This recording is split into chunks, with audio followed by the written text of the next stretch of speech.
Nesse vídeo, eu vou falar sobre esse cara aqui, ó, e o que ele tem feito com a economia americana. E não sou hater do Trump, negativo, tem até um bonequinho dele, ó, um Trump bobblehead, mas eu vou falar sobre o Trump e a guerra comercial que ele está causando nos Estados Unidos contra o resto do mundo. E se isso é bom ou é ruim, o que diz a economia sobre isso? Menos a minha opinião e mais o que diz a literatura econômica sobre tarifas de importação e exportação.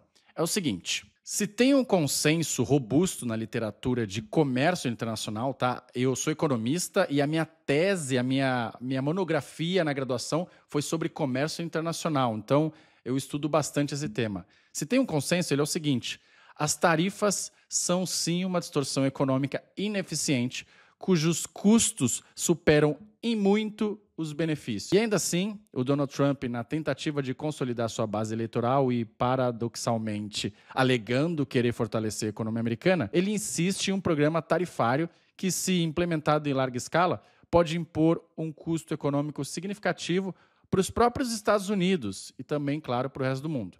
É o seguinte, a proposta do Trump para o segundo mandato inclui uma tarifa linear de 10% sobre todas as importações e tarifas ainda mais elevadas para a China. Mas ao contrário da retórica nacionalista que tenta vendê-las como uma ferramenta de fortalecimento econômico, as tarifas são, na verdade, um imposto sobre consumo doméstico, porque ela aumenta o preço do que as pessoas estão consumindo. Ou seja, é uma alavanca que encarece os produtos, reduz a eficiência produtiva e cria incentivos perversos na alocação de recursos. O principal problema das tarifas é o seu impacto direto na estrutura de preços da economia doméstica. Por exemplo, quando um governo impõe tarifas, o preço das importações sobe, o que protege artificialmente as indústrias locais da competição externa. É isso que ele argumenta. Mas, presta atenção nisso, esse tipo de proteção vem com um preço muito caro. E é aqui que eu vou explicar tudo isso agora, fica comigo nesse vídeo. O protecionismo tarifário, ele cria um efeito ilusório, sim, de curto prazo. Ele oferece essa aparência de crescimento econômico ao reduzir artificialmente a competição externa. Mas, no longo prazo, os efeitos são muito claros e bem documentados. Menor produtividade, inflação mais alta, distorção na alocação de capital e, ironicamente, um setor manufatureiro ainda mais enfraquecido. A questão central não é apenas se as tarifas são ruins, a gente já sabe que é, tá? Mas como e por que elas levam a um declínio econômico progressivo para o próprio país, nesse caso, os Estados Unidos, que as impõe. Eu vou explicar um por um. Primeiro, eu vou mostrar a diferença do que acontece no curto e os resultados no longo prazo. Bem, no curto prazo, as tarifas protegem as indústrias domésticas, como eu já falei, ao encarecer produtos importados, reduz a concorrência estrangeira e impulsiona artificialmente esses setores protegidos, que são ineficientes, senão não precisariam ser protegidos. A reação inicial ela parece ser positiva, ou seja, as indústrias protegidas aumentam sua produção, já que a competição externa foi restringida. As empresas que competem com produtos importados podem ver, sim, o aumento na demanda, né? As empresas nacionais. E os trabalhadores desses setores, eles podem experimentar um crescimento temporário do emprego e dos salários. É isso, sim, que acontece no curto prazo. Mas esses efeitos de curto prazo, no entanto, escondem um problema estrutural. A mesma política, essa que ele está sugerindo que vai proteger a indústria hoje, cria os fundamentos para a estagnação no futuro. Por quê? Porque a economia não é um jogo de soma zero. E o custo das tarifas ela vai recair diretamente sobre os consumidores e as empresas que dependem do comércio internacional, ou seja, todo mundo. E aqui agora eu vou explicar os efeitos do longo prazo. Porque no curto prazo parece que as coisas melhoraram, né? Mas sabe quais são as consequências no longo prazo? É o seguinte, o protecionismo tarifário ele funciona como um choque de preço na economia, gerando uma cadeia de distorções que se acumulam ao longo do tempo. E o que a gente vê ao longo do tempo no longo prazo?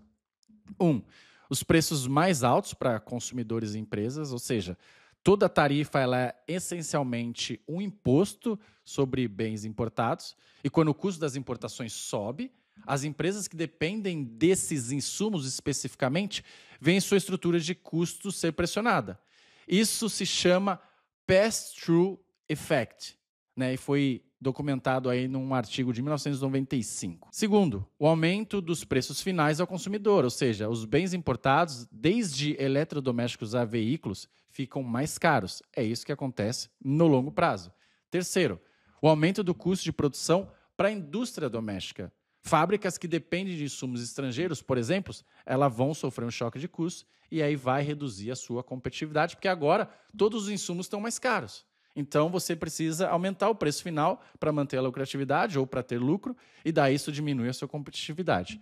E tudo isso vai gerar uma inflação estrutural. Ao invés de ser um fenômeno transitório, o efeito inflacionário das tarifas se perpetua, já que os custos se espalham por toda a cadeia produtiva que está interligada. E qual é o efeito líquido disso? É uma redução no poder de compra da população e um encarecimento nos custos para as empresas que operam nos Estados Unidos, tornando sua produção menos eficiente e menos competitiva globalmente. É isso que acontece. O segundo, acontece uma perda de produtividade e inovação. Esse é o segundo motivo. E a literatura empírica ela mostra isso muito claro, né? Que a exposição à concorrência nacional é um dos principais motores da produtividade industrial. Tem um artigo aí do Melitz de 2003. Então, as empresas que competem globalmente são forçadas a inovar, reduzir custos e melhorar processos para sobreviver. Essas tarifas eliminam essa pressão e criam um ambiente de complacência. Sabe qual é o caso clássico aqui? É o da indústria automobilística americana, que na década de 1970, ao invés de investir em inovação e eficiência, as grandes montadoras elas contaram com barreiras comerciais e lobby político para evitar, na época, a concorrência japonesa. Parecia tudo lindo e maravilhoso, né? O que aconteceu? Qual foi o resultado? Empresas estagnadas, baixa competitividade e um declínio no longo prazo da manufatura americana. E aí você viu que outras empresas de outros países estão tomando espaço nisso. Ao proteger as indústrias ineficientes, hoje, os Estados Unidos condenam sua economia a um crescimento mais lento amanhã. É isso que acontece. A terceira consequência de longo prazo, a alocação ineficiente de capital e distorção de incentivos. Sim, porque quando a gente está introduzindo tarifas, ela também altera a dinâmica de investimento dentro do país. No lugar de você direcionar esses recursos, esses capitais, para setores mais produtivos e inovadores, a política tarifária estimula investimentos em indústrias que são viáveis somente porque estão artificialmente protegidas. Isso gera alguns efeitos, né? As empresas passam a investir mais em lobby do que em inovação, porque vale mais a pena fazer lobby do que inovação, e busca manter os privilégios tarifários ao invés de competir no mercado. O fluxo de capital também se desvia para setores dinâmicos e passa aí para setores protegidos, o que reduz a eficiência da economia como um todo. E acontece um efeito cumulativo nas tarifas que encarece a produção nacional, reduzindo a competitividade global das exportações americanas. Esse fenômeno ele já foi muito bem documentado na literatura sobre rent-seeking, e ele demonstra que o protecionismo não apenas reduz a eficiência da economia, mas também fomenta distorções políticas e corporativas. Rent-seeking, para quem não sabe, é quando, ao invés de investir em inovação, é mais fácil a empresa ir atrás de lobby, se conectar com os amigos, porque é isso que vai trazer mais benefícios para as empresas no longo prazo. E a gente tem muito rent-seeking aqui no Brasil, é só a gente ver o que acontece. Ou seja, ironicamente, a principal justificativa das tarifas, que é a proteção da manufatura americana, é exatamente o que vai acabar prejudicando esses setores. O setor industrial dos Estados Unidos ele é altamente integrado com as cadeias produtivas globais. E muitos dos produtos manufaturados dos Estados Unidos dependem de insumos importados.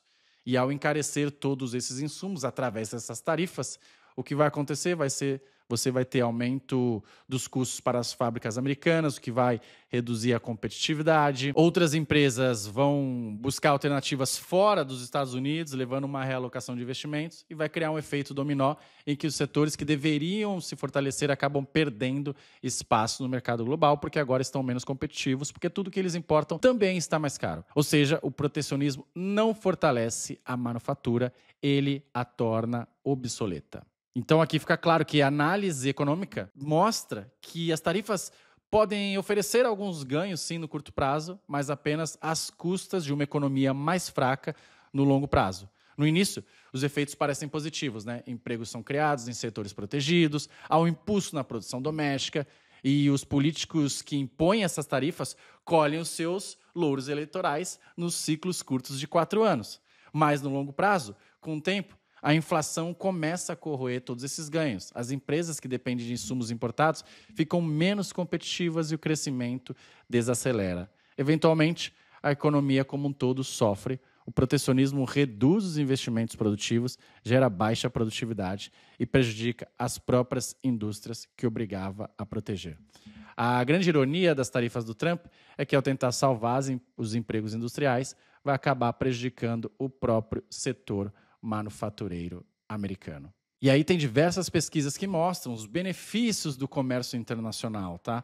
Quando você tem um país mais aberto, significa mais crescimento econômico. Mais especificamente, tem um paper do Frankel e Homer, de 99, que demonstra que o aumento de 1% no coeficiente de abertura comercial, ou seja, exportação mais importação, leva a um crescimento de longo prazo do PIB per capita entre 0,5% e 2%. Ou seja, a abertura comercial aumenta o crescimento econômico. Além disso, ela impulsiona a produtividade e eficiência, porque a partir do momento que você consegue importar insumos mais baratos, você diminui a sua estrutura de produção, seu custo de produção, e isso faz com que você possa ter um preço menor no final e a sua indústria acaba sendo mais competitiva.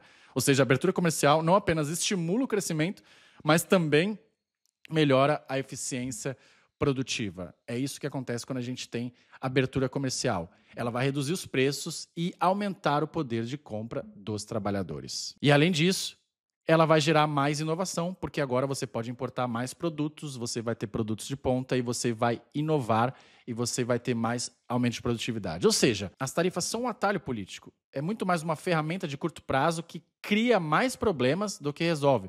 Funciona como imposto oculto sobre os consumidores e empresas, reduzindo o crescimento da economia e enfraquecendo a competitividade americana no longo prazo. Se os Estados Unidos realmente quisessem fortalecer sua economia, o caminho não é fechar o comércio internacional, mas ampliá-la.